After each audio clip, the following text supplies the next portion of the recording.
ಕೆಲಸ ಇಲ್ಲ, ಸಂಬಳ ಇಲ್ಲ, ಬಾಡಿಗೆ ಕಟ್ಟಿಲ್ಲ, ತರಕಾರಿ ಇಲ್ಲ, ಹಾಲಿಲ್ಲ, ಸ್ಕೂಲ್ ಫೀಸ್ ಕಟ್ಟಿಲ್ಲ, ಮನೆ ಕಟ್ಟಿಲ್ಲ, ಸೈಟ್ ತಗೊಂಡಿಲ್ಲ, ಬಂಗಾರ ಇಲ್ಲ.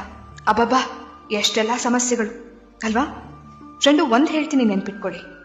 ನಮ್ಮ ದೇಹದ ಆರೋಗ್ಯ ಎಲ್ಲಿವರೆಗೂ ಚೆನ್ನಾಗಿರುತ್ತೋ ಅಲ್ಲಿವರೆಗೂ ನಮಗೆ 1000 ಸಮಸ್ಯೆಗಳಿರುತ್ತೆ. ಯಾವಾಗ ನಮ್ಮ ದೇಹದ ಆರೋಗ್ಯ ಕೆಡುತ್ತೋ ಆಗ ಉಳಿಯೋದು ಒಂದೇ ಸಮಸ್ಯೆ, ಅದು ಆರೋಗ್ಯ ಸಮಸ್ಯೆ. ಎಲ್ಲ ಸಮಸ್ಯೆಗಳನ್ನ ಎದುರಿಸೋಕೆ ಮೊದಲು ನಾವು ಚೆನ್ನಾಗಿರ್ಬೇಕು. ಊಟ ಇಲ್ಲದೆ, ನಿದ್ದೆ ಇಲ್ಲದೆ, ಎಲ್ಲದರ ಬಗ್ಗೆ ಯೋಚನೆ ಮಾಡಿ ಆರೋಗ್ಯ ಕೆಟ್ಟಾಗ ಏನ್ ಪ್ರಯೋಜನ ಹೇಳಿ? ಇವತ್ತು ನಾವು ಚೆನ್ನಾಗಿದ್ದೀವಾ? ಕೈಕಾಲು ಚೆನ್ನಾಗಿದ್ದು ಹತ್ತೋಕೆ ಇಳಿಯೋಕೆ ಆಗ್ತಿದ್ಯಾ? ಖುಷಿ ಪಡಿ, ದೇವರಿಗೆ ಕೃತಜ್ಞತೆ ಹೇಳಿ. ಆಮೇಲೆ ನಿಧಾನವಾಗಿ ಕೂತು ಎಲ್ಲ ಸಮಸ್ಯೆ ಎದುರಿಸುವಿರಂತೆ. ಹೇಗೆ ಬದುಕು ಕಟ್ಕೋಬೇಕು, ದುಡ್ಡು ಹೇಗೆ ಮಾಡಬೇಕು, ಕಾರ್ ಹೇಗೆ ತಗೋಬೇಕು, EMI ಕಟ್ಟಬೇಕಾ, ಆಮೇಲೆ ಯೋಚನೆ ಮಾಡಿ. ಆದರೆ ಅದೆಲ್ಲದಕ್ಕಿಂತ ಮುಖ್ಯವಾದದ್ದು ಸರಿಯಾದ ಊಟದ ಕ್ರಮ, ನಿದ್ದೆ, ವ್ಯಾಯಾಮ, ಮನಸ್ಸು ದೇಹನ ದೃಢವಾಗಿಟ್ಕೊಳ್ಳೋದು.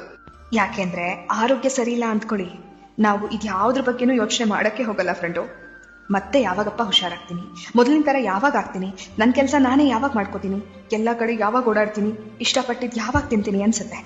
ನಿಮ್ಮ ಆರೋಗ್ಯವನ್ನ ಜೋಪಾನವಾಗಿ ನೋಡ್ಕೊಳ್ಳಿ. ನಿಮ್ಮ ದೇಹವನ್ನ ಪ್ರೀತಿಸಿ, ರಕ್ಷಿಸಿ, ಆರೈಕೆ ಮಾಡಿ. ಇವತ್ತು ನಿಮ್ಮ ನಿಯಂತ್ರಣದಲ್ಲಿರೋ ನಿಮ್ಮ ಆರೋಗ್ಯ ಎಷ್ಟು ಅಮೂಲ್ಯವಾಗಿದೆ ಎಂದು ಬೇಗ ಅರ್ಥ ಮಾಡ್ಕೊಳ್ಳಿ. ಎನ್ನ ಕಾಲೇ ಕಂಬ, ದೇಹವೇ ದೇಗುಲ, ಶಿರವೇ ಹೊನ್ನ ಕಳಶವಯ್ಯ ಎಂಬ ಬಸವಣ್ಣನವರ ವಚನದಂತೆ ನಮ್ಮ ದೇಹ ಶಿವ ನೆಲೆಸುವ ದೇವಾಲಯವಾಗಲಿ, ಆರೋಗ್ಯವೇ ಮಹಾಭಾಗ್ಯವಾಗಲಿ.